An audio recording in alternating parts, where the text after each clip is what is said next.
Okay, then good morning, everybody. Yesterday we have done something on cytoskeleton, and I introduced you all what is cytoskeleton and the definition of the cytoskeleton. And then I mentioned it is not a passive network, it's a dynamic network. Then I have mentioned cytoskeleton elements are three kind of elements we have: intermediate filaments, microtubules, and actin filaments. Actin filaments are referred as microfilaments. So microfilaments, intermediate filaments, and microtubule. And when they appear immunofluorescent micrograph, the appearance would be like this. And when you stain with the commercial blue, the appearance would be like this. And then I talked about the functions of cytoskeleton, the cellular function of cytoskeleton, and listed it, and then I explained it. And then after that, I mentioned about how the cytoskeleton changes the cell shape. One example we have taken from phagocytosis. Another example we have taken as platelet aggregation. Another example we have taken by as what you call that, when a cell, unicellular organism, look for what you call taking up of nutrients, how this what do you call that, polymerization of actin filaments and then engulfing of the food particle take place. I have shown you in the slide yesterday. And then we put all the what do you call cytoskeletal elements in one slide, and then I explain the function at various levels. The functions are structure and support, intracellular transport, contractility and motility, and spatial organization. And then the comparison is given as a table form also. And then we talked about the intermediate filaments, the type of intermediate filaments, what are keratins, what are vimentins, what are neurofilaments, and what are nuclear lamins. And then we talked about the importance of intermediate filaments, that is giving a cellular support, a mechanical strength to the cells most of the time, epithelial cells, muscles, connective tissue, and nerve tissues. And then structural organization of intermediate filaments, how they formed. And then so the different type of what you call intermediate filaments in different places: keratin, vimentin, desmin, periferin, internexin, neurofilament, filament, and lamin. And then structural organization of intermediate filaments, how this polymerization is taking place. Finally, we end up in intermediate filament. The dimer becomes tetramer, right?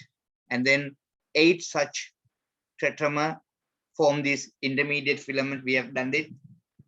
And yeah, 8 tetramers twisted into a rope-like filament.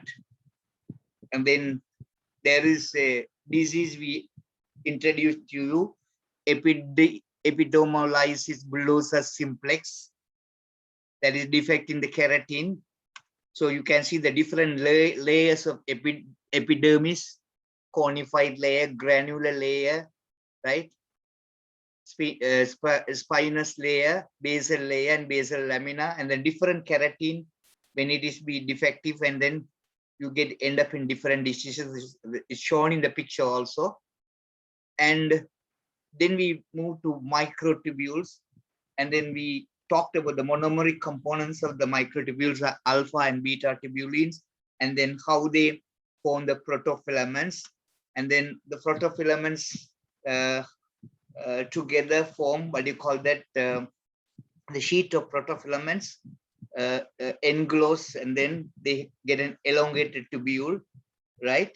And so when you compare, the microtubule is dynamic, right? And then what do you call that, both ends, what do you call that, addition of alpha beta tubulin take place. But what happens is treadmilling, we call it, like treadmilling. but the treadmilling effect you find is only in the microtubule as well as in actin filament, not in the intermediate filament, right? So the direction of growth I have shown, both in plus end and minus end. Plus end a fast growth, minus end a slow growth. And then the microtubule have various function, right?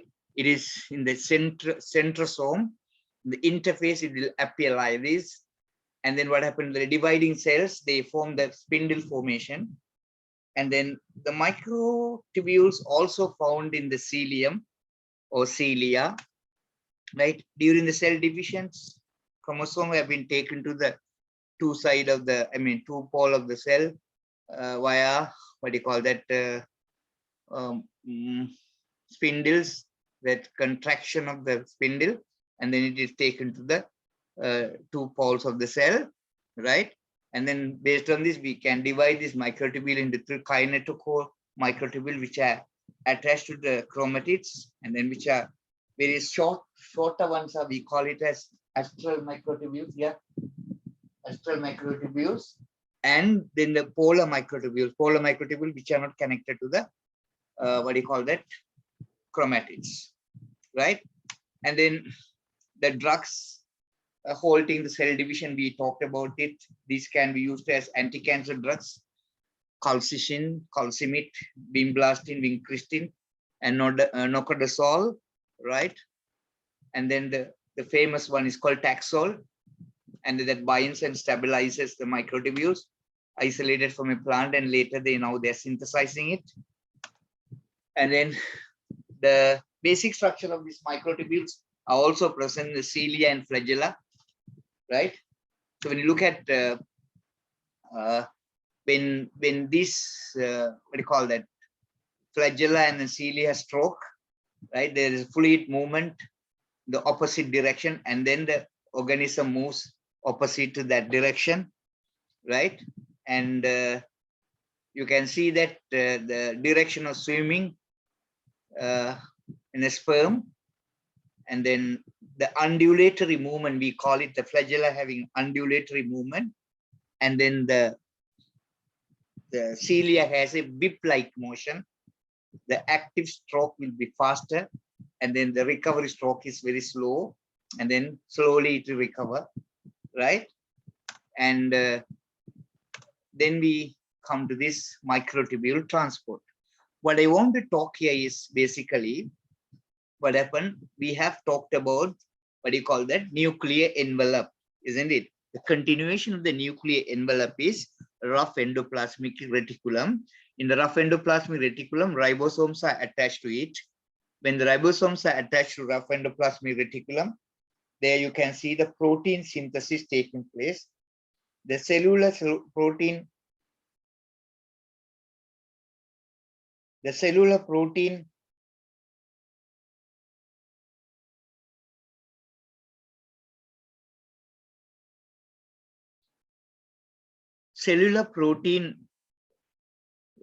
synthesis is taking place mainly in the rough endoplasmic reticulum.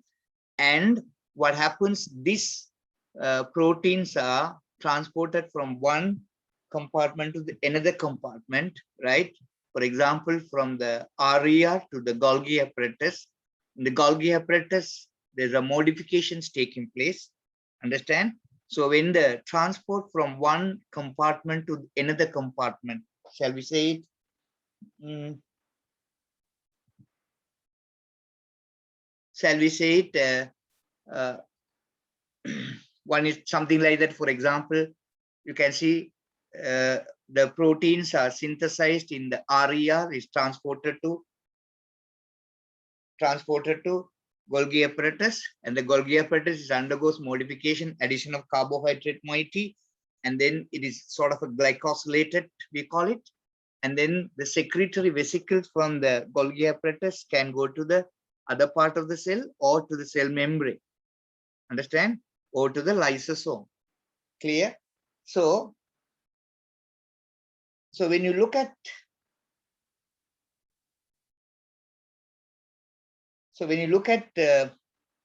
this way,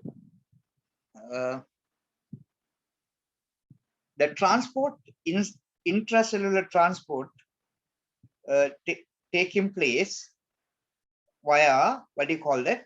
Our microtubules. So when you say the microtubules, usually act as highways in a cell. Give me a minute.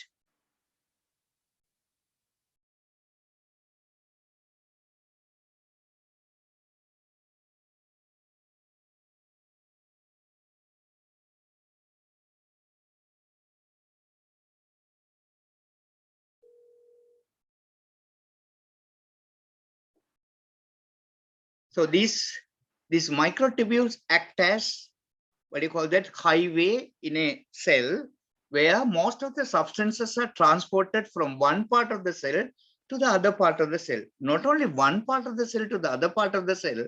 For example, if you look at the nucleus, inside the nucleus also you have a lot of proteins. These proteins also synthesize in the rough endoplasmic reticulum. So the rough endoplasmic reticulum, together with the ribosome in the rough endoplasmic reticulum, together with the ribosome freely present in the cytosol, are the one synthesizing the necessary proteins for a cell. These protein has to be transported. So these protein has to be transported to other organelle, right? For what? Modification, sorting out, and tagging. Tagging in a sense where we have to send this protein is called tag, right? So these protein just, they don't float inside the cytosol or cytoplasm and reach other compartment. They always transported along the microtubules. So that is one of the major function of microtubule is intracellular transport of vesicles.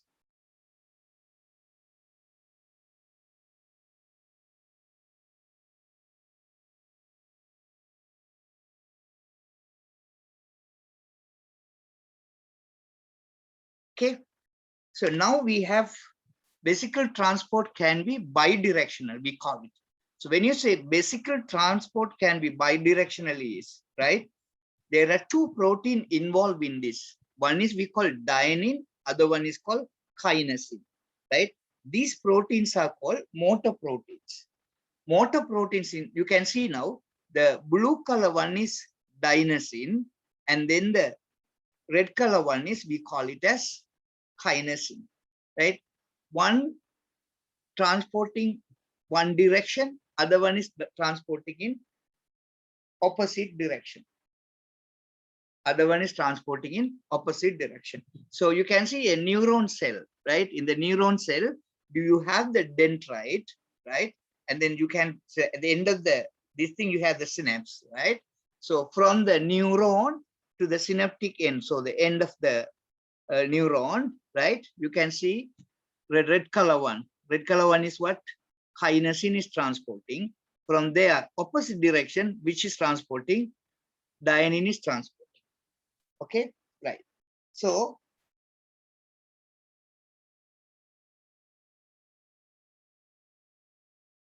now when you go to the next one, motor proteins can move along microtubules. So the motor proteins can move along microtubules. In a sense, you can see that microtubules have a minus end as well as a plus end. I told you, right? There are two kind of protein. One is called dynein, other one is called kinesin, right? So you can see these are made out of, what do you call that? The dynein have a, what do you call that, light chain, right? And then the light chain is connecting the protein with a heavy chain. Understand? And so heavy chain, and then you can see in the bottom, the vesicles are there. The round one are vesicles. Okay. So what happens, right? Motor proteins can move along the microtubules. That is, we call it as walking along the microtubules, right? You can see they have two arms. So the first arm will be lifted, and then the second arm will be dragged towards it, and then keep it in another place, and the second will be dragged towards it. So the movement will take place. These proteins are called motor proteins. So whatever the substances or proteins synthesized in the, what do you call that, endoplasmic reticulum, they are packaged in these vesicles and then transported along the microtubule by this motor protein. There are two kind of families of motor protein we talk. One is called dynein, other one is called kinesin. Okay, right? So you can see this now, right? This is the protein. I'm sorry, the cargo is on top. The cargo is carried on top. The cargo is on the top. That is the vesicles or whatever the substance, right? And then you can have the tail and then the motor protein head. That the bottom one is called motor protein head. So this is the minus end and this is the plus end. You can see kinesins goes from minus end to plus end, transporting the what you call cargo, whatever the cargo, right? Dyneins come from other end. They come from where? From plus end to the minus end, but the same function, right? These are called dyneins, right? So the transport of substances or vesicles by kinesin along the microtubule is called anterograde transport, and then transport by the dyneins along the microtubules is called retrograde transport. If you know this, more than enough, right? So the dyneins and kinesins are the motor protein. They carry the cargo down the microtubule. One is from minus end to the plus end. Other one is transport from plus end to the minus end. One is called kinesin. Other one is called dyneins. Okay, right. Now microtubules provide conduit for movement and organization of organelles and vesicles in the neurons also, right? That's what I've shown you, right? Now this is the cell body, and then you can see the green color one is microtubule. This is a neuron cell, right? You would have done A level also. Now this is axon, and then this is axon terminal. Understand? So you can see there is one kind of transport is called inward transport, right? That from the axonic end, the transport is taking place towards their cell body, right? That is plus to minus. And then you can see opposite direction what happened. From the minus to plus also, the red color one is transporting. So one is dynein, other one is kinesin. So these are motor proteins. So the vesicle moving down in a nerve axon is bidirectional. Bidirectional means from the axon terminal to neuron one direction, and from neuron to axon terminal is other direction. Okay, right. So sometime what happened in the flagella and the cilia, there can be defects, isn't it? That defect is basically structural defects of cilia and flagella, right? This can cause us bronchitis, sinusitis, and infertility. Okay. Now, what is these diseases we little bit understand? Cilia and flagella are completely immotile, feebly motile, or show erratic movements. Right, Mama. When I explain undulated moving by the flagella, understand? Other movement is what? Our cilial movement, whip-like movement, right? So what happened? Sometimes the movement won't be there. That is called immotile, right? And then feebly motile, very weakly move. And then sometimes they show erratic movement, because the synchronized movement, right? For when the cilia moves, there will be synchronization will take place, right? So if it is wrongly moved also, we end up in diseases, right? So there is a disease. If there is a defect in the cilial movement, the disease is called immotile cilia syndrome, right? There is another kind of disease, primary ciliary dyskinesia, right? Primary ciliary dyskinesia, right? So patient with this syndrome, right? The dynein arms are either absent or short, radial focus, central sheath are absent or abnormal, lacking of two central microtubules. Or these are the defects actually. So what happened? Patient with syndrome suffer from chronic and recurrent infection of the bronchial and nasal sinuses. For example, you can see when you have a phlegm in your lung, right? When you have a phlegm in your lung, right? You can see in the lung lining, you have the what you call the cilia is there. So the phlegm will be nicely the stroke of the what you call the stroke of the cilia will remove the phlegm from your respiratory tract. Understand? So what happened? Now you can see the second one, where is the primary ciliary dyskinesia, right? Dyskinesia or whatever, dyskinesia. What happens? Your number of cilia is less, and then the erratic movement. So what happened? The phlegm cannot be removed from the lungs. It will inside the lungs, right? So it will cause us cough and bronchitis, etc., etc. So what will happen? Right? When you have a smoker, right? When the smokers, what happened? This due to smoke, the cilia will be lost, right? So that is why continuously they have this accumulation of phlegm in their lungs, and then cough, and then what do you call that? Even they can develop inflammation known as bronchitis also, right? So this is the erratic movement of cilia can cause a disease. Okay. Now you can see now infertility, right? For example, millions of sperms are produced in one ejaculation. Understand? When the sperms are deposited in the vaginal tube, and then it has to swim across the, what do you call that, our uterus, and it has reached the fallopian tube, the fertilization is taking place in the fallopian tube, right? So that the spiral tail of the wall, when the tip of the sperm tail moves counterclockwise, it always counterclockwise is rotate, right? Then what happens? It pushes the water molecule backwards, and the sperm moves forward, right? So when you look at sometime what happened, the men become infertile, right? The infertility, some of the aspects is the defect in the sperm, but the defect in the sperm, in a sense, number of sperms can be reduced, understand? Or else some sperms doesn't have a tail, some sperms doesn't have a head, some sperms have a shorter tail, right? And then what happened? Some sperms move in an angle, some sperm move straight, and then some sperms move rapidly. The rapid moving sperms are important. They have to quickly passes the uterus and then reach the fallopian tube for the fertilization. So what happened?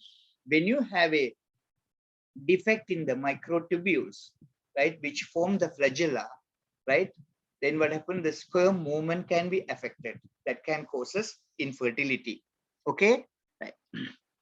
And then when you come to this, now this is where the female reproductive system, you all know, right, that in the vaginal tube, the sperms are deposited, and then subsequently you can see from the cervical canal through the uterus, and then set to go to the fallopian tube for the fertilization, right? And then you can see the egg is released from the ovary, right? And then what happened? You have the movement of the egg is coming through that, and then it has to come through the what do you call it? It has to be picked up by the funnel, and then it comes to the fallopian tube, isn't it? When it comes to the fallopian tube has cilia, right? So egg doesn't have a flagella, right? So because egg doesn't have a flagella, what happened? The cilial movement move the egg, right, towards the fallopian tube. Contractions, muscle of its layer, and you can see that here, right? When you have this cilia, through the cilial action, right? What happened? The egg is going through the, what do you call that? Our fallopian tube for the site of fertilization, right? So what happened? When you have a defect in the cilia of the fallopian tube, then this is called immotile cilia syndrome. Subfertility can take place, miscarriages can take place, even the ectopic pregnancy. That means the embryonic development can take place in the fallopian tube itself, right? So the ectopic pregnancy can take place. So this is all due to what you call it, our cilia is defective. Okay, right. So we can have the flagella can be defective. That can causes what you call that infertility or subfertility in men. When the cilial defect in the fallopian tube can causes what you call that in female infertility. And then when you have a cilial defect in the lungs, again you can have lung diseases can be developed due to that. Okay. So when you come to this actin microfilaments, right? Actin has a diameter of approximately 8 nanometer. and forms structure known as microfilaments. We are going into detail of actin. Now, microtubule is finished. Intermediate filaments is finished. Now we are going to the actin filaments, right? So along with the microtubules, actin help to establish cytoplasmic protein frame network, can be visualized radiating out from the nucleus to the lipid bilayer of the plasma membrane. And then usually actin is often localized to the region near the plasma membrane, right? So actin is like a line near the plasma membrane, so referred to as cell cortex. Sometimes we call it a cell cortex, right, where you find these actin filaments. Okay, right. So here what happened, here also you have a plus end and a minus end, right? Actin microfilaments built from the actin subunit, right? So there's one filament and then another filament, both are twisted around each other, and then they will be having in a dimeric form, right? Okay, so the monomeric form of actin is actin molecule, and then that polymerizes and form an actin filament, and then two actin filament like that, and then form the actin molecule. Okay, right? That is something happening like this, right? You can see the ATP. When the microtubule formation, you need the GTP hydrolysis taking place.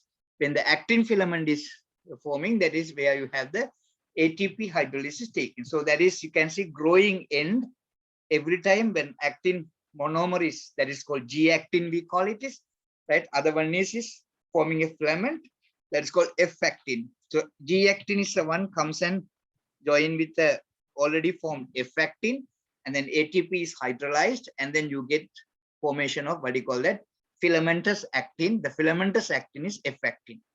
So the G-actin is monomers on one strand, and then G-actin, the other one is brown color one is G-actin monomers on the another strand, right? So the two strands form together, and then they are twisted each or wind around each other, and then you get the mature F-actin filament. You will get one is plus end, other one is minus end, like our microtubules. Okay, when you come to the microtubule, you have the alpha actin and the beta actin. Alpha tubulin and beta tubulin. But here only same actin, that is called G-actin monomer, but there are two strands formed by polymerization. Okay, and then this is again the same picture, and then finally you get the intertwined two strand filamentous actin molecule. Okay, so actin, according to the function, right, it can be presented as various structures, right? For example, sometimes the actins are like this way.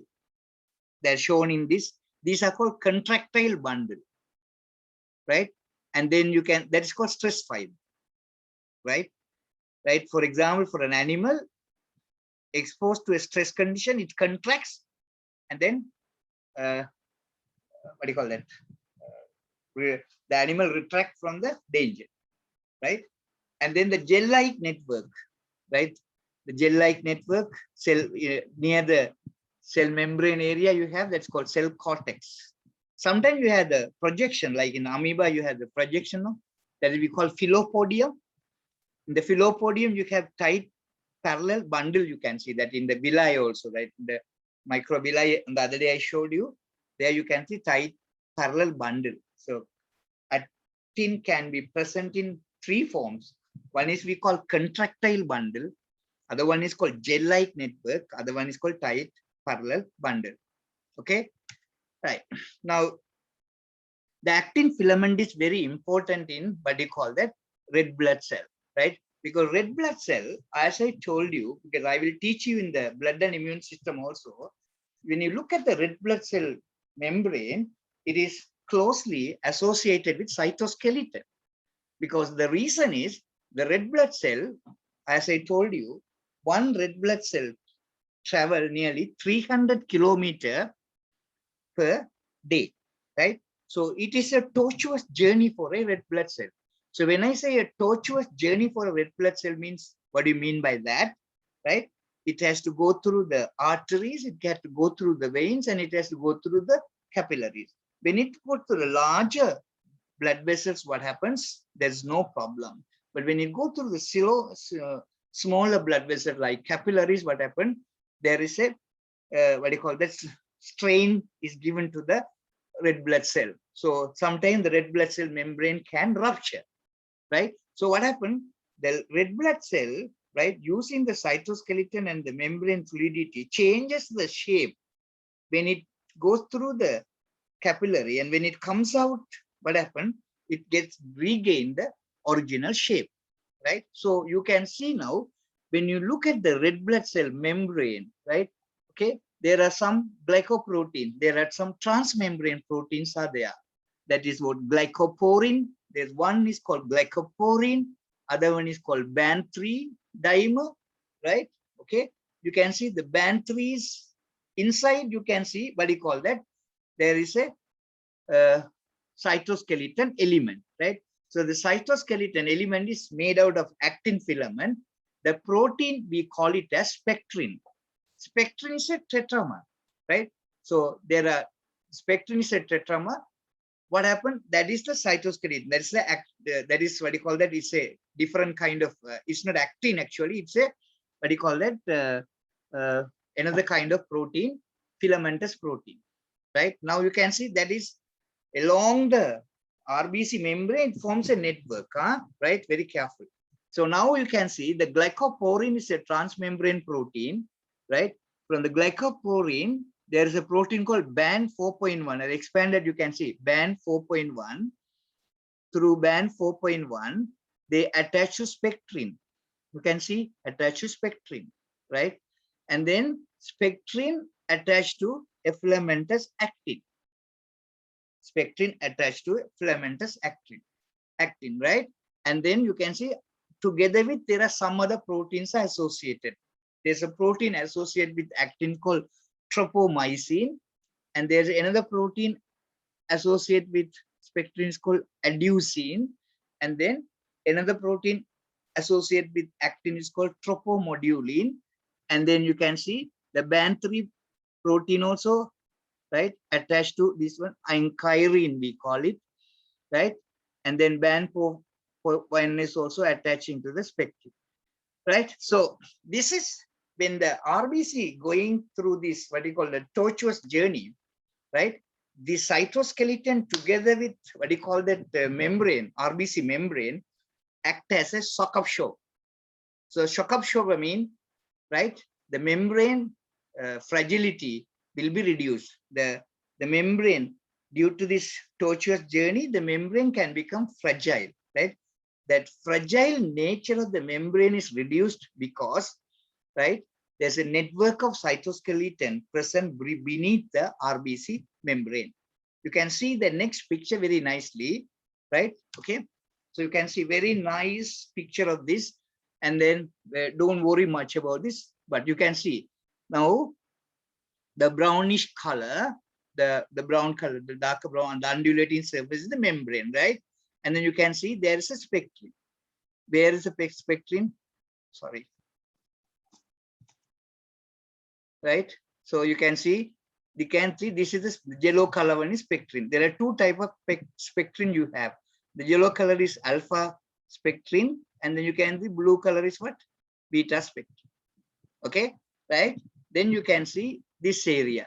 When you look at this area, there is what you call that, this is a carbohydrate moiety, and then this is a band-3 protein. This band-3 protein is a transmembrane protein, and then with this other cytoskeletal protein, it is attached to what? Our ankyrin, sorry, our spectrin. So it attached to the spectrin. So band-3 is attached to the spectrin. Same thing you can see now, right?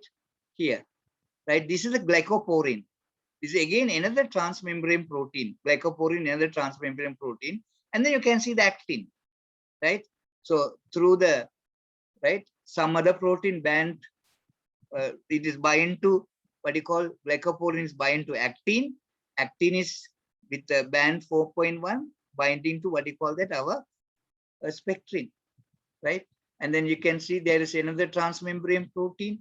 And then what is happening is all these transmembrane proteins are connecting the internal what you call the cytoskeleton. So in the internal cytoskeleton is just beneath the cell membrane, there's a network of what you call that cytoskeletal element you will find.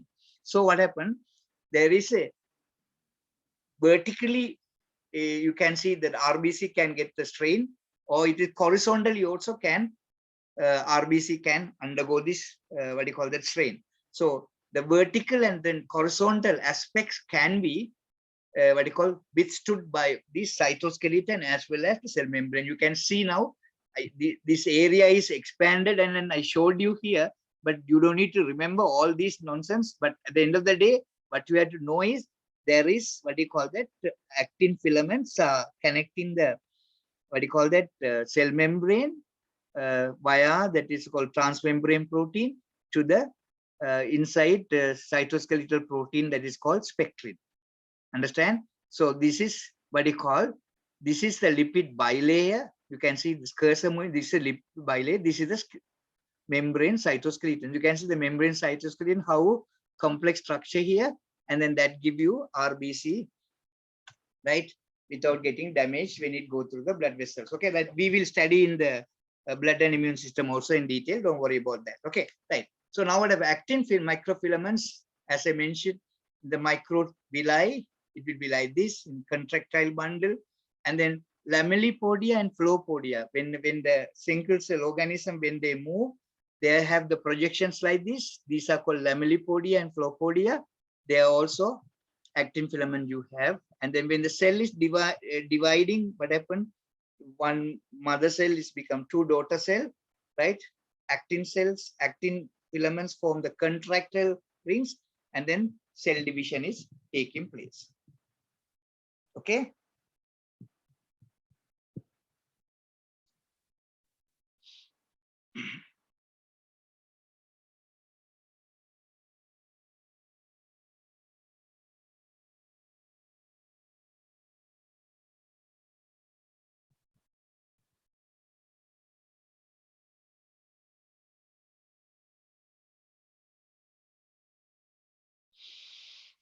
Okay. Now this is, as I said, the actin polymerization cellular movement. You can see intracellular vesicle transport by the microtubules. But when a cell is moved, for example, like a microphage or fibroblast, when they move along a surface, right? Which one is helping? Actin is helping. That is called actin polymerization is the one responsible for that, right? So you can see that there is a substrate is here. That fibroblast is going to take that substrate. So what happened? There is an actin polymerization will take place, and then you get the filamentous actin will be formed. So that part of the what you call that fibroblast will be extended, right? And then that will be reached, right? And then the other part of the what you call that actin will be solubilized. So this will be pulled towards the substrate, and then there's a structural change will take place, and then it will reach the finish line. So we have start line, right? Actin polymerization. So in this side, polymerization means other side is solubilization will take place. So what happened? There will be an extension. So this side, the back side will be dragged towards the front side, and then from the start, it will end up in the finish line. So actin polymerization will help the cellular movement. How it is happening? Just to I showed you in the picture, but we won't be asking in an exam how it happens, or etc. Okay, right.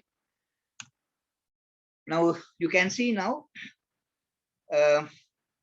Sometimes you can see if you know your sperm structure, right? Sperm structure means there is head and the tail, midpiece and the tail, right?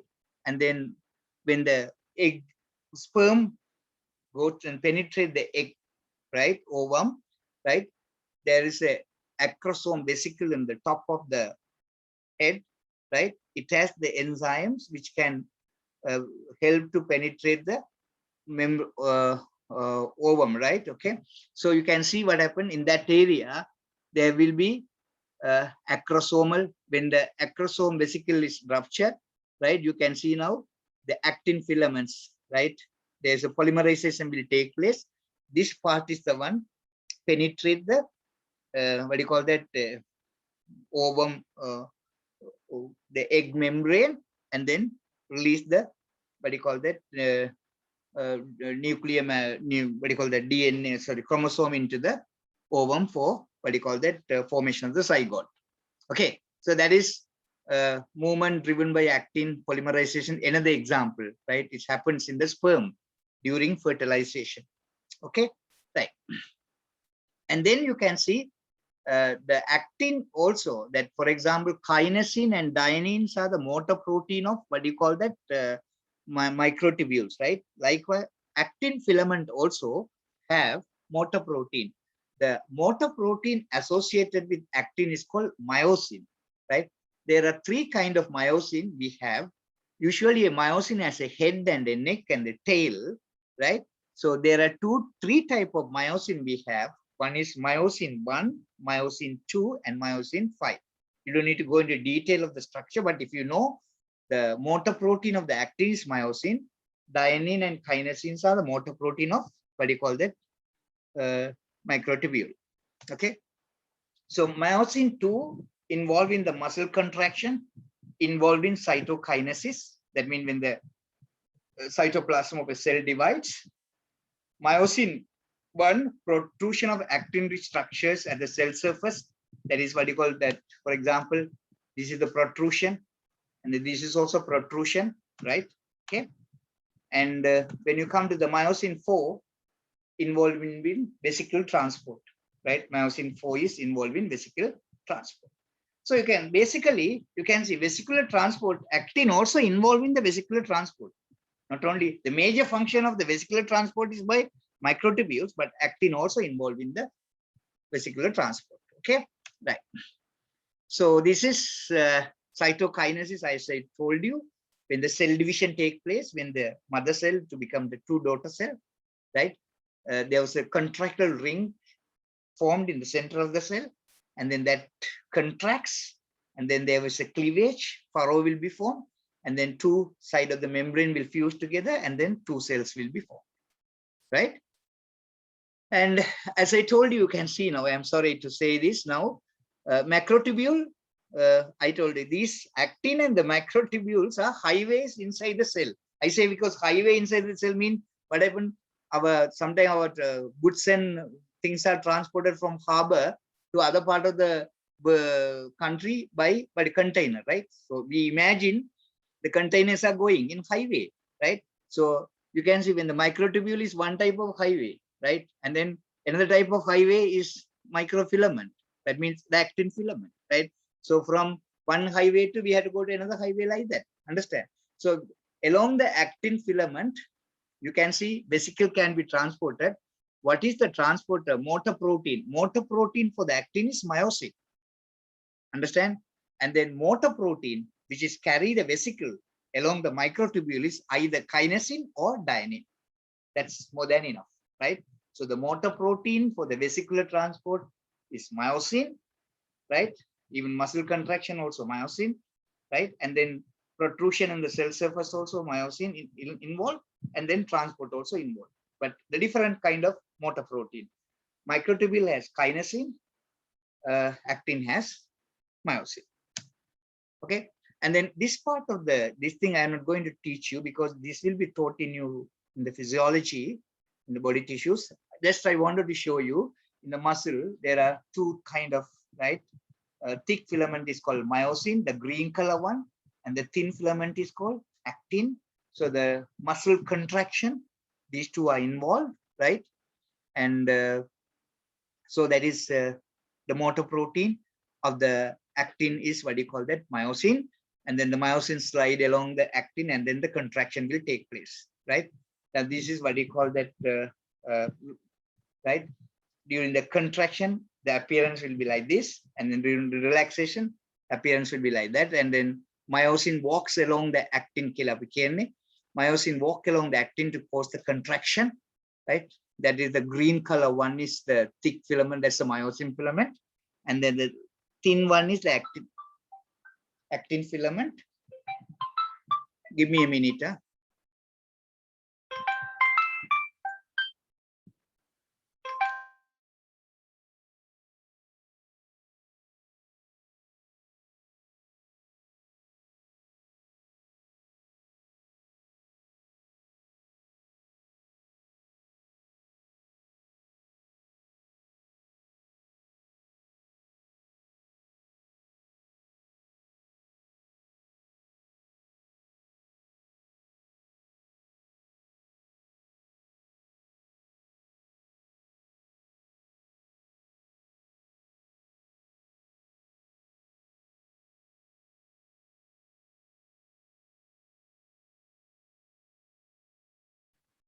Okay then.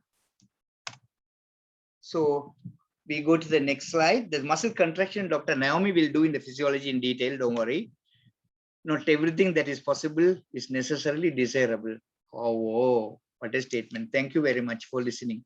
How do you feel now? Cytoskeleton is tough or easy?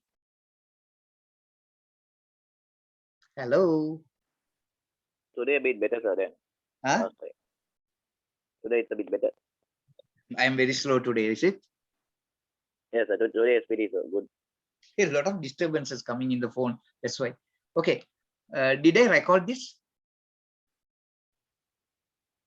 Anyway, Yes, shall we continue the other one? Tutorial? Have you attempted the tutorial? yes, sir. Huh? Yes, sir. Okay. So there's 1 hour more. So we'll go to the tutorial, right? I'll share that new share. Wait, give me a minute. Shall I stop the recording here now and then restart the recording again? Better, ne? Yes, sir. Yes, sir.